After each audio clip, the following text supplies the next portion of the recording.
Le poids du silence, une parole longtemps retenue. À 42 ans, Laura Smet a atteint cet âge charnière où l'on cesse de se définir par les attentes des autres pour se rapprocher de sa propre vérité. Fille d'icône, actrice reconnue, réalisatrice en devenir, mère discrète, Laura Smet est avant tout une femme façonnée par les silences. Des silences lourds, parfois assourdissants, qui ont accompagné sa trajectoire publique depuis l'enfance et qui, durant des années, ont nourri les fantasmes médiatiques les plus contradictoires.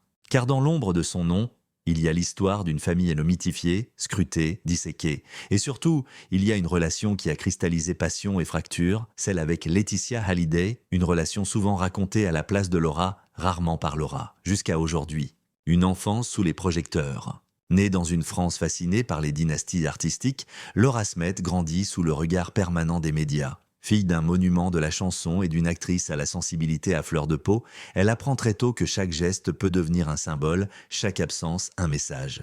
Pourtant, derrière l'image figée, il y a une enfant qui observe, qui absorbe, qui se tait. Le silence n'est pas chez elle une stratégie mais une nécessité vitale. Il protège. Il permet de survivre à l'intrusion constante. Il devient un refuge, parfois une prison, et lorsque des années plus tard, la figure de Laetitia Hallyday s'impose dans le récit familial, le silence de Laura se densifie encore. L'arrivée de Laetitia, un nouvel équilibre ou une nouvelle faille. L'entrée de Laetitia Hallyday dans la vie de Johnny marque un tournant. Pour le public, elle incarne la renaissance, l'énergie, la modernité. Pour Laura, c'est un changement profond, intime, qui bouscule des repères déjà fragiles. Les familles recomposées sont toujours des terrains sensibles. Lorsqu'elles sont exposées au regard de millions de personnes, chaque non-dit prend une ampleur démesurée. Laura n'a jamais cherché à imposer sa version. Elle observe la narration se construire ailleurs, dans les plateaux télé, les couvertures de magazines, les conversations de café. Elle choisit le retrait non par faiblesse mais par pudeur. Car parler, pour elle, signifie rouvrir des blessures que le temps n'a jamais totalement refermées. La mort comme point de bascule. La disparition de Johnny agit comme un séisme. Le deuil, déjà immense, se double d'une tempête médiatique sans précédent.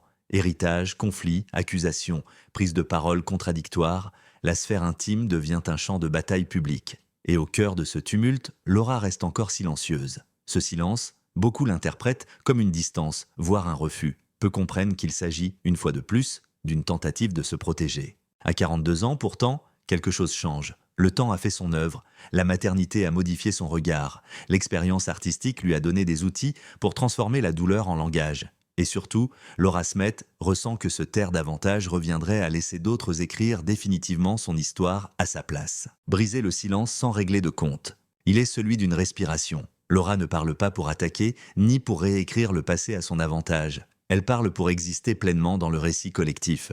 Pour dire que les relations humaines ne se résument ni à des rôles figés, ni à des caricatures médiatiques. Son regard sur Laetitia Hallyday n'est ni noir ni blanc. Il est complexe, traversé par des émotions contradictoires, incompréhension, douleur, parfois respect, parfois distance. Ce que Laura revendique aujourd'hui, ce n'est pas la vérité absolue, mais sa vérité. Une vérité intime, nuancée, qui accepte les zones d'ombre.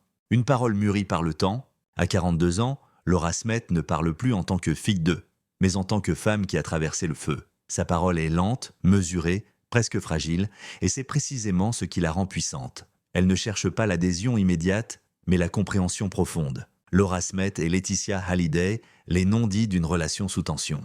Lorsqu'on évoque la relation entre Laura Smet et Laetitia Hallyday, le public pense spontanément au conflit, à la rupture, à l'opposition frontale. Pourtant, la réalité est bien plus complexe, plus subtile, plus humaine aussi. Une relation qui ne commence pas dans la haine.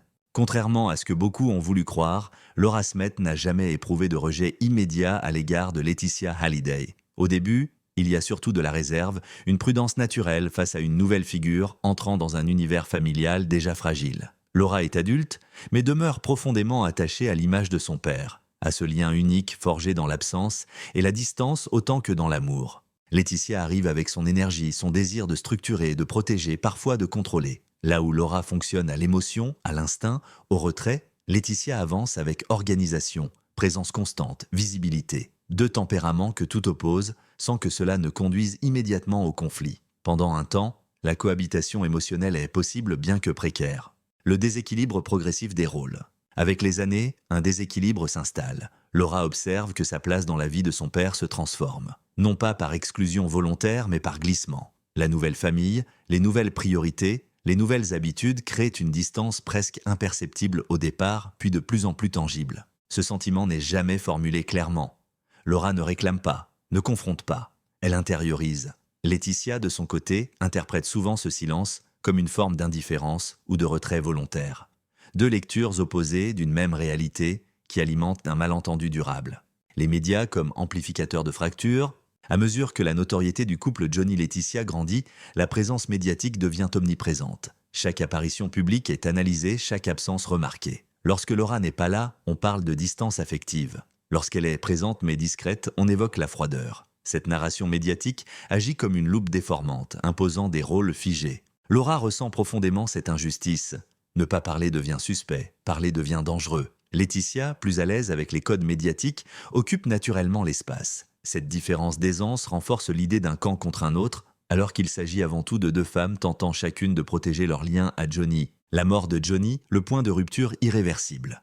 La disparition de Johnny ne rapproche pas, elle fracture. Le deuil, au lieu d'unir, exacerbe les blessures anciennes. Les questions d'héritage, bien que juridiques, deviennent symboliques. Elles cristallisent un sentiment de reconnaissance ou d'effacement. Pour Laura, ce n'est pas seulement une question de biens matériels, mais de place, de mémoire, de légitimité affective. Pour Laetitia, c'est une bataille pour préserver l'unité qu'elle a construite autour de son mari. Chacune agit selon sa propre logique émotionnelle sans parvenir à entendre celle de l'autre. Les mots qui n'ont jamais été dits, ce qui frappe dans cette relation, ce ne sont pas les disputes publiques, mais les conversations qui n'ont jamais eu lieu. Laura reconnaît aujourd'hui qu'elle aurait voulu un espace intime, hors caméra, hors avocat, pour parler simplement. Dire la douleur, la jalousie parfois, la peur d'être remplacée, mais aussi la reconnaissance du rôle joué par Laetitia auprès de Johnny dans ces dernières années. Laetitia, de son côté, semble avoir attendu une reconnaissance explicite qu'elle n'a jamais perçue. Ainsi, chacune attend de l'autre un geste qui ne vient pas. Le silence devient alors une arme involontaire mais redoutablement efficace. Une relation figée dans l'opinion publique. Avec le temps, le conflit se fossilise. Les positions se rigidifient. L'opinion publique choisit des camps, simplifie, moralise. Laura est tour à tour présentée comme la fille blessée ou la fille ingrate, Laetitia comme la veuve courage ou la femme dominatrice. Ces étiquettes empêchent toute évolution réelle. À 42 ans, Laura Smet regarde cette histoire avec une lucidité nouvelle. Elle ne nie pas la souffrance, mais refuse désormais la caricature. Elle admet que Laetitia n'est ni l'ennemi absolu, ni la figure maternelle idéale que certains ont voulu imposer. Elle est une femme avec ses forces, ses erreurs, ses angles morts. Parler pour sortir de l'impasse. Si Laura choisit aujourd'hui de s'exprimer, ce n'est pas pour rouvrir la guerre, mais pour la clore symboliquement. Nommer les non-dits, c'est tenter de leur retirer leur pouvoir destructeur. La relation entre Laura Smet et Laetitia Hallyday n'est pas une histoire de haine, mais une histoire de malentendus prolongés, de temporalité incompatible et d'une médiatisation qui a empêché toute réparation silencieuse. L'héritage invisible ? Johnny Hallyday, la mémoire et la reconstruction intérieure de Laura Smet.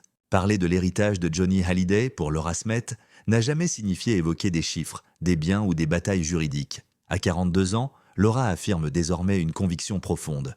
Le véritable héritage est invisible. Il est fait de souvenirs fragmentés, de phrases inachevées, de gestes retenus, d'absences aussi. Et surtout, il est façonné par la manière dont chacun choisit, ou non, de transformer la douleur en sens. Hériter d'un mythe, porter une absence. Être la fille de Johnny Hallyday, c'est naître avec un double poids, celui d'un amour immense et celui d'une figure publique écrasante. Laura a grandi dans la conscience aiguë que son père appartenait autant au public qu'à sa famille. Cette réalité a forgé une relation faite de distance, de retrouvailles intenses, de silences prolongés. Après sa disparition, cette dynamique ne s'est pas dissipée, elle s'est figée. Laura explique aujourd'hui que le deuil d'un père mythifié est un processus paradoxal. On ne pleure pas seulement l'homme, mais aussi la version intime de lui-même que peu de gens ont connue. Chaque hommage public ravive cette tension. Voir Johnny, célébré par la foule tout en cherchant seul, l'homme derrière la légende. Laetitia Hallyday est la question de la mémoire.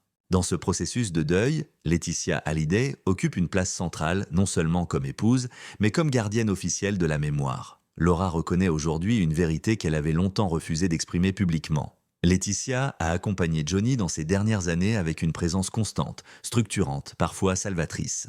Mais cette reconnaissance n'efface pas la douleur. Car lorsque la mémoire d'un père est portée par une seule voix dominante, les autres mémoires risquent de s'effacer. Laura ressent longtemps cette marginalisation symbolique. Ses souvenirs à elle semblent moins audibles, Moins légitime, moins médiatisée, elle ne conteste pas l'amour de Laetitia, mais questionne la place laissée aux autres formes d'amour. L'héritage émotionnel contre l'héritage officiel. À mesure que les débats publics se concentraient sur l'héritage matériel, Laura s'est volontairement déplacée vers un autre terrain, celui de la transmission émotionnelle. Elle affirme que l'essentiel de ce que Johnny lui a laissé ne peut ni se mesurer ni se partager devant un tribunal. Il y a la passion artistique transmise sans leçon formelle mais par l'exemple. Il y a le rapport brut à l'émotion, cette capacité à ne jamais tricher avec ce que l'on ressent. Il y a aussi les failles, la difficulté à dire l'amour, la peur de l'abandon, la tendance à la fuite. Hériter pour Laura, c'est aussi reconnaître ce legs imparfait et apprendre à ne pas le reproduire. La maternité comme révélateur, la maternité marque un tournant décisif. Devenir mère oblige Laura à revisiter son histoire filiale avec une lucidité nouvelle. Elle comprend alors combien les blessures non résolues se transmettent silencieusement d'une génération à l'autre. Ce constat la pousse à rompre le cycle. C'est à ce moment précis que son regard sur Laetitia évolue. Non pas vers une réconciliation spectaculaire, mais vers une compréhension plus apaisée. Chacune a aimé Johnny à sa manière, depuis sa place, avec ses outils et ses limites. Laura cesse de vouloir comparer ses amours. Elle choisit de les juxtaposer sans hiérarchie.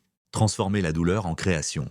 Artistiquement, cette phase est décisive. Laura ne joue plus pour prouver, ni pour se distinguer d'un nom trop lourd à porter. Elle joue pour comprendre, pour traduire ce qui ne peut être dit autrement. Le cinéma devient un espace de réparation symbolique, un lieu où elle peut explorer la filiation, la perte, la reconstruction, sans exposer directement sa vie privée. Dans ses choix de rôle, on observe une constante. Des femmes traversées par des fractures intimes, en quête de sens, souvent silencieuses, mais intensément présentes. Ce n'est pas un hasard. Laura met en scène ce qu'elle a longtemps vécu, la force du non-dit, mais aussi la nécessité de lui donner une forme. Reprendre possession de son récit. À 42 ans, Laura Smet affirme quelque chose de fondamental. Elle ne veut plus être un personnage secondaire dans l'histoire de son propre père. Sans nier le rôle de Laetitia Hallyday, sans effacer l'amour du public pour Johnny, elle revendique son droit à une mémoire plurielle, complexe, parfois contradictoire. Parler aujourd'hui, c'est reprendre possession du récit sans le confisquer. C'est dire que l'héritage de Johnny Hallyday ne se résume pas à une seule voix, mais à une constellation d'histoires, de regards, de douleurs et d'amour qui coexistent. Une paix intérieure encore fragile. Laura reconnaît que la paix est un processus, non un état. Certaines blessures demeurent insensibles, certains silences persistent. Mais la différence majeure réside dans le regard porté sur ces zones d'ombre. Elles ne sont plus des failles à cacher, mais des éléments constitutifs de son identité. La parole libérée, impact public, regard médiatique et affirmation définitive de Laura Smet. Lorsque Laura Smet choisit enfin de parler, ce n'est pas un simple événement médiatique de plus dans la longue saga entourant la famille Hallyday. C'est un tournant symbolique, une bascule. À 42 ans, sa prise de parole marque la fin d'un cycle dominé par le silence, l'interprétation et la parole confisquée par d'autres. Une onde de choc médiatique immédiate, la réaction est instantanée. Les médias reprennent chaque mot, chaque inflexion, chaque silence même. Les titres oscillent entre émotion et sensationnalisme, tentant de réduire une parole nuancée à des formules choc. Pourtant, quelque chose résiste. Contrairement aux polémiques à passer, cette fois, le ton est différent, plus posé, plus adulte, plus difficile à caricaturer. Le public perçoit que Laura ne parle pas contre quelqu'un, mais pour elle-même. Cette nuance, essentielle, modifie la réception de son discours. Là où l'on attendait une attaque frontale contre Laetitia Hallyday, on découvre une parole introspective, parfois douloureuse mais jamais vindicative. Ce décalage désarme les commentateurs habitués au récit binaire. La fin du récit imposé, pendant des années, Laura a été racontée par d'autres. La fille blessée, l'héritière écartée, la silencieuse. Ces étiquettes, répétées à l'envi, ont fini par se substituer à sa personne réelle. En parlant aujourd'hui, elle ne corrige pas chaque interprétation. Elle les rend obsolètes. Ce qui frappe dans sa prise de parole, c'est la cohérence intérieure. Elle ne cherche pas à convaincre, mais à expliquer. Elle accepte la complexité, assume les contradictions, reconnaît ses propres limites. Cette posture tranche radicalement avec les discours calibrés auxquels le public est habitué. Elle redonne à la parole intime une dignité rare dans l'espace médiatique. L'opinion publique, entre apaisement et maturité collective, du côté du public, la réaction évolue. Les fans les plus passionnés de Johnny Hallyday, longtemps promptes à choisir un camp, semblent eux aussi entrer dans une forme de maturité émotionnelle. Beaucoup reconnaissent que l'histoire familiale ne peut être réduite à une opposition simpliste entre la veuve et les enfants. Laura Smet, sans le vouloir, ouvre un espace de réflexion plus large sur la place des enfants de premières unions, sur les familles recomposées, exposées, sur la difficulté de faire le deuil lorsque tout devient spectacle. Sa parole dépasse alors son cas personnel pour toucher à une expérience universelle. Laetitia Hallyday face à cette nouvelle donne. Si Laura parle sans attaquer, sa parole n'en est pas moins structurante. Elle redéfinit implicitement les rôles. Laetitia Hallyday n'est plus seulement la figure centrale et incontestée de la mémoire de Johnny, mais une partie, essentielle certes, d'un récit plus vaste. Ce déplacement est subtil, mais puissant. Il ne nie pas l'amour, ni l'engagement, ni la douleur de Laetitia. Il les inscrit dans une pluralité de vécus. En cela, Laura ne cherche pas la réconciliation spectaculaire, mais l'équilibre symbolique. Et cet équilibre, une fois posé publiquement, ne peut plus être ignoré. Une nouvelle posture artistique et personnelle. Après cette prise de parole, Laura Smith n'est plus perçue de la même manière. Son image publique s'enrichit, se densifie. Elle n'est plus seulement la fille d'eux, ni même l'actrice discrète, mais une femme qui a traversé le feu médiatique sans s'y consumer. Cette transformation se reflète dans ses choix artistiques. Elle revendique désormais des projets plus personnels, plus exigeants, parfois plus risqués. Non pour provoquer, mais pour être en accord avec elle-même. La parole libérée devient une colonne vertébrale intérieure. Elle n'a plus besoin de se protéger par le silence systématique. Reprendre sa place sans en chasser une autre se conclut sur une idée essentielle. Reprendre sa place ne signifie pas en enlever une autre. Laura Smith ne cherche pas à détrôner qui que ce soit dans le cœur du public ou dans l'histoire de Johnny Hallyday. Elle réclame simplement le droit d'exister pleinement dans ce récit, avec sa voix, sa sensibilité, ses blessures et sa force. À 42 ans, elle ne parle plus pour réparer le passé, cela est impossible, mais pour construire un avenir libéré du poids des non-dits. Sa parole ne clôt pas l'histoire des Hallyday, elle l'ouvre à une lecture plus adulte, plus humaine, plus juste. Laura Smith n'annonce pas la fin des tensions, ni une paix parfaite. Elle affirme autre chose, de plus profond, la fin de l'effacement. En prenant la parole, elle reprend possession de son identité publique et intime, sans renier personne, sans se renier elle-même.